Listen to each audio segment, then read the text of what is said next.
झारखंड के एक छोटे से आदिवासी गांव में पैदा हुआ। मेरा नाम था सूरज। मेरी माँ खेतों में मजदूरी करती थी और पिताजी जंगल से लकड़ी काटकर शहर में बेचते थे। हमारे घर में बिजली नहीं थी, पानी के लिए कुएं से खींचना पड़ता था और स्कूल जाने के लिए 6 किलोमीटर पैदल चलना होता था। चप्पल नहीं थी पैरों में, लेकिन माँ हमेशा कहती थी, बेटा पढ़ लिख जाएगा तो ये जंगल तुझसे डरेंगे। कक्षा 5 में पहली बार जब मुझे किताब मिली तो उसमें रंग बिरंगी तस्वीरें थीं। मुझे लगा जैसे कोई सपना खुला हो। स्कूल में बैठने के लिए चटाई नहीं थी, लेकिन मैं हर दिन सबसे पहले पहुंचता था। मास्टर जी ने एक दिन मुझसे पूछा, बड़ा होकर क्या बनेगा? मैंने जवाब दिया, सर वो जो गाड़ी में लाल बत्ती लगाकर आता है ना, वही।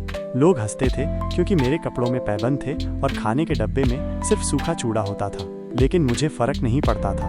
मैंने ठान लिया था, मुझे वो बनना है जो किसी ने सोचा ही नहीं। जब मैं 10वीं में था, पिताजी पेड़ से गिर गए और उनका एक पैर काम करना बंद कर गया। माँ अब अकेले ही खेत संभालती थी। मैंने स्कूल के बाद चाय की दुकान पर काम शुरू किया।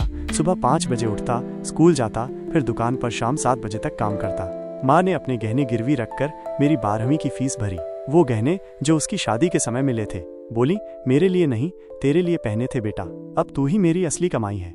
12वीं में मुझे 89% अंक मिले और मुझे रांची के एक अच्छे कॉलेज में दाखिला मिला। लेकिन फीस कहाँ से आती? मैंने हॉस्टल में सफाई का काम पकड़ लिया। दिन में क्लास, दोपहर में साइकिल से टिफिन डिलीवरी, रात को सफाई और पढ़ाई। कभी कभी तो एक वक्त का खाना छोड़ना पड़ता था, लेकिन किताबें कभी नहीं छोड़ी। मैंने यूपीएससी की तैयारी शुरू की। पहले साल फेल हो गया, दूसरे साल मेंस में फेल, तीसरे साल इंटरव्यू तक पहुंचा, लेकिन रह गया। लोग कहते थे, छोड़ दे सूरज, ये तेरा काम नहीं। लेकिन माँ कहती थी, अब तो सूरज उगते उगते बस चमकने ही वाला है। 2024 में जब मेरा यूपीएससी का रिजल्ट आया, मेरा नाम 42वें नंबर पर था। मैं सबसे पहले मिठाई लेकर उसी बस्ती में गया जहां से मैं आया था, उस गली में जहां कभी लोगों ने कहा था इसका कुछ नहीं हो सकता। और सबसे पहले मैं गया अपनी बुआ के घर, जिसने मेरी पहली क्लास की किताब के लिए अपने कानों की बालियां बेची थीं। बुआ ने मेरी वर्दी देखी और कहा, बेटा अब तुझे कोई जंगल का रास्ता नहीं रोकेगा, तू अब खुद जंगल का राजा बन गया है, सीख। जिस